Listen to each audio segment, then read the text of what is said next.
I want to conclude our exploration of the world of matrices by just showing you a matrix, okay? Because I realise that I've taught kind of how matrices are useful and how we can manipulate matrices and kind of built those ideas up, but I haven't actually shown you a matrix.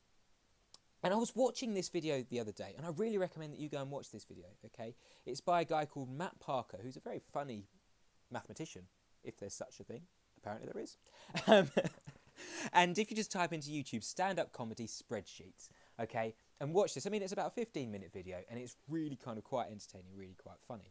And I actually went onto his page, and I downloaded all the relevant information. So the page is www.think-maths.co.uk/spreadsheet, okay, and all the information is there. So that's all I've just used, okay, so that's where I've got it from. And what I've basically done, okay, is I've uploaded it into all this information. I've basically got a spreadsheet is effectively a matrix. Because if you look, what I've got here is just literally a table of numbers. Ignore the red, green and blue for the moment. I'll talk about that in a minute. But effectively, I've just got a table of numbers. Here is 127, here is 148, here is 142, here's 151, 146. It's a table of numbers, okay? And then what I've done to that table of numbers, or what I've done, what this person who's coded it has done, has basically split it up into red, green, blue, and done alternating rows. Red, green, blue, red, green, blue, red, green, blue, okay? And he's used conditional formatting in Excel. Okay, this is all in Excel, and he's used conditional formatting. And basically, a low number will correspond to a dark shade of that particular colour, and a high number will correspond to a light shade of that particular number. And you may think, okay, where's this going? Well, let me show you. If I just start zooming out, you can start to see there's little sort of patterns emerging. Here's a little white bit, here's a dark bit, here's a white bit over here, or sort of lighter bit, I should say, and darker bits. Keep going. Oh, hello. Oh, look, it's a little guinea pig. Okay, so basically what I've done is I've managed to convert a photograph into a spreadsheet by using kind of a matrix. This is essentially just a matrix of numbers. Okay, I've done something to that matrix. I've kind of, if you like, performed a transformation on that matrix. The transformation isn't kind of moving it anywhere. I've just performed a transformation in the sense that I've added colour to that matrix.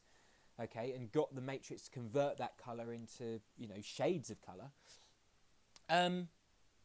But yeah, I mean, basically, I've managed to produce a picture, and this is all a digital image is. If you look at a digital image, it is made of this thing called pixels. Pixels being short for picture elements. Okay, you combine the two words, it becomes pixels, and that is just literally a grid of colour. Okay, a grid of squares, and each square or pixel, not technically a square, it's a pixel, but each square has got a colour in it.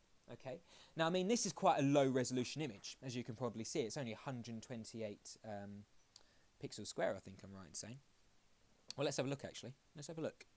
What have we got? Can I zoom in? There we go. Let's see how many pixels we've got. So just scroll down. This is all look at digital images. Okay, we've got 255 by, well, it's all in letters along the top. I can't be asked to convert that. But yeah, I mean basically, we've got in a cell, the numbers range from 0 to 255. Now there's a reason for that, okay, because we use this thing called bits, and I mean if you want to get into it, you can, if you know about computing, then I really advise you to. But basically 2 to the power of the number of bits, because we work in binary, so it's going to be base 2, we can only have 0 or 1, so it's going to be base 2. We raise it to the number of bits, which we've got 8 bits, so it's going to be 8-bit binary. So 2 to the power of 8 means that we can have 256 different numbers. So we can have all the numbers from 0 to 255. Okay, then more bits mean that we have higher resolution again. But yeah, I mean, effectively, you can convert a picture into a spreadsheet. Okay, and in this case, I've converted a nice little guinea pig into a spreadsheet. And that is all a digital image. It's just images. It is just a matrix.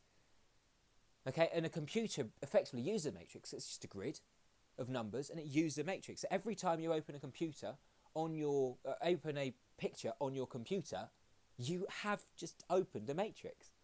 Okay, and then you can manipulate this matrix. For example, there's this thing called JPEG compression. So a lot of file formats, a lot of pictures are saved in the file format JPEG, which is basically compression. What it does is it looks at areas, say like this area, for example, where there's going to be very similar kind of colours. Let's zoom in this area. I wonder how we can zoom in.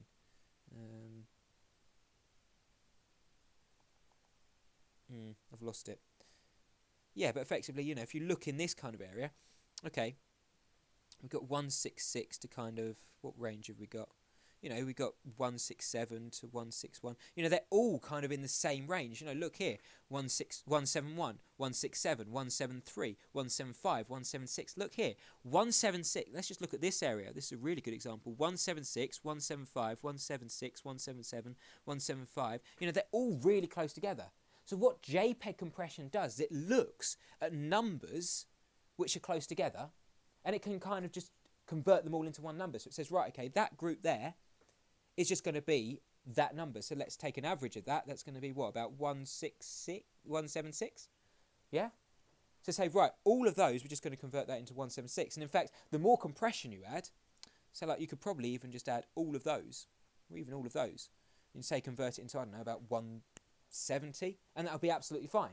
Okay, and you'd still be able to see what that image is, but you've suddenly saved, instead of saving all of those as individual numbers, you've saved that whole area as just one number. So that is effectively what JPEG compression does. Okay, and there are matrices which you can produce to be able to do that, to be able to spot areas where numbers are very close together and combine them into sort of, and say, make them all the same number.